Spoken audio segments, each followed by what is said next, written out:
राधे राधे दोस्तों, आपको आज सुनाते हैं राधा के अवतरण की दिव्य कथा। भगवान श्री कृष्ण ने मोहिनी रूप धारण किया, जिससे सभी देवता मोहित हो गए। सूर्य देव ने मोहिनी को पुत्री रूप में चाहा। उन देवताओं के मन में यही कामना हुई कि ऐसी सुंदरी उनकी पत्नी बन जाए तो उनका जीवन धन्य हो जाए। इस सब से अलग सिर्फ सूर्य देव एकमात्र देवता थे जिनके मन में मोहिनी के प्रति इस तरह का भाव नहीं आया। उन्होंने मन ही मन सोचा कि ये यदि मेरी पुत्री बने तो कितना अच्छा होगा। भगवान श्री कृष्ण ने उनकी भावना को समझकर उन्हें आश्वस्त किया कि आपकी इच्छा पूरी होगी। कालांतर में जब सूर्य देव ने ब्रज भूमि में वृषभानु महाराज के रूप में जन्म लिया और तपस्या की और ब्रह्मा जी से प्रार्थना की कि उन्हें ठाकुर जी की पुत्री के रूप में प्राप्ति हो। ब्रह्मा जी ने उनकी प्रार्थना को श्री हरि तक पहुंचाया। ठाकुर जी को ज्ञात था कि उन्हें नंद और यशोदा के यहाँ जन्म लेने वाले हैं, लेकिन प्रेम की स्थापना के लिए एक विशेष अवतार लेना होगा। ठाकुर जी ने अपने आप को शीशे में देखा तो ऐसा रूप दिखा जो स्वयं ठाकुर जी को भी मोहित कर गया। यह ठाकुर जी का रूप स्त्री था। प्रभु ने इस स्वरूप को स्थिर किया और लक्ष्मी जी के वस्त्र आभूषण और श्रृंगार से उसको तैयार किया। उस स्वरूप को देखकर ऐसा लगा मनुष्य और चंद्रमा दोनों का मिलन हो गया हो। वह इतना दिव्य स्वरूप था कि ठाकुर जी भी अपनी आंखें मूंदते रह गए। यह राधा रानी का दिव्य स्वरूप था। श्री राधा की प्राकट्य का समय सुबह 4 बजे का था। राधा रानी की जन्म वृषभानु महाराज और कीर्तिदा माता के घर उत्सव मनाया गया।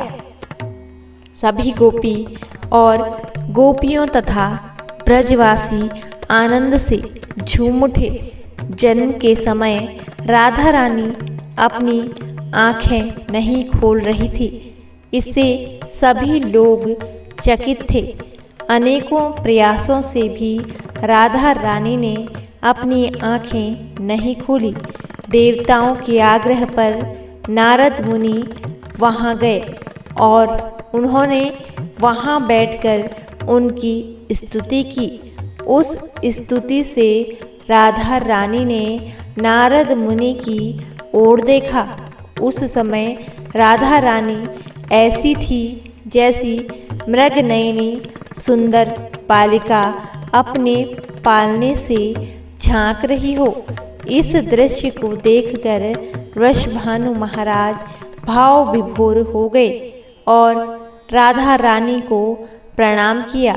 उन्हें ये सब देखकर यह एहसास हो गया कि उनकी पुत्री कोई साधारण बालिका नहीं है, बल्कि साक्षात देवी है। प्रेम की स्थापना के लिए हुआ अवतार। इस प्रकार ठाकुर जी का यह अवतार प्रेम की स्थापना के लिए हुआ। ठाकुर जी ने ज्ञान, धर्म और वैराग्य की स्थापना के लिए अनेकों अवतार लिए।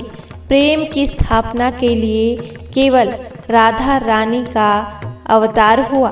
राधे राधे राधा रानी की कथा केवल एक कहानी नहीं, बल्कि प्रेम, भक्ति और त्याग की एक दिव्य गाथा है। ये कथाएं हमें बताती हैं कि राधा रानी कौन है और उनका भगवान श्री कृष्ण के जीवन में क्या महत्व है। राधा रानी को राधा या राधा जी भी कहा जाता है और वे भगवान कृष्ण की सबसे प्रिय सखी, परम भक्त और उनकी शक्ति का ही स्वरूप मानी जाती हैं। राधा कृष्ण का संबंध वैष्णव संप्रदाय, विशेषकर गौड़िया वैष्णव परंपरा में राधा को कृष्ण की हृदयादिनी शक्ति यानी आनंद देने वाली शक्ति के रूप में पूजा जाता है। यह माना जाता है कि कृष्ण और राधा एक ही हैं, उनके दो अलग अलग शरीर नहीं बल्कि एक ही आत्मा है। इसलिए राधा कृष्ण का नाम हमेशा साथ लिया जाता है। राधा और कृष्ण की प्रेम लीलाएं वृंदावन की सबसे प्रसिद्ध कथाएं हैं। रास लीला में कृष्ण अपनी बांसुरी की धुन से राधा और अन्य गोपियों को मोहित कर लेते हैं। यह प्रेम केवल शारीरिक नहीं बल्कि आत्मा का परमात्मा से मिलन था। राधा रानी का प्रेम इतना पवित्र और निस्वार्थ था कि वह कृष्ण के लिए किसी भी हद तक जा सकती थी। राधा रानी ने कृष्ण के प्रति अपनी भक्ति को सर्वोच्च स्थान दिया।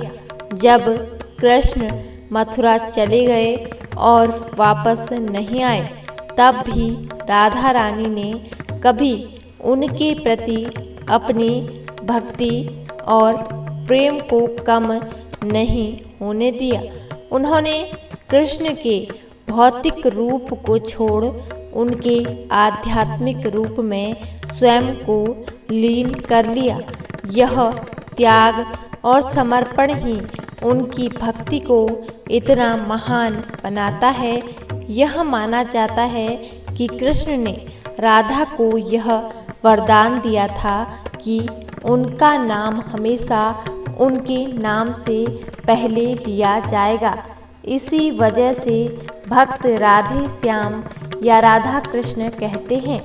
यह भी कहा जाता है कि कृष्ण की हर लीला, चाहे वह गोवर्धन पर्वत उठाना हो या कालिया मर्दन, राधा का प्रेम और शक्ति उनके साथ थी। राधा रानी की कथाएं हमें सिखाती हैं कि सच्चा प्रेम क्या होता है और यह भी बताती हैं कि कैसे एक भक्त का प्रेम भगवान को भी मोहित कर सकता है। उनकी भक्ति प्रेम का सर्वोच्च उदाहरण है। तो दोस्तों, आपको यह कथा कैसी लगी कमेंट करके ज़रूर बताएं और हमारे चैनल को सब्सक्राइब जरूर करें। धन्यवाद। जय श्री कृष्णा, जय माता दी।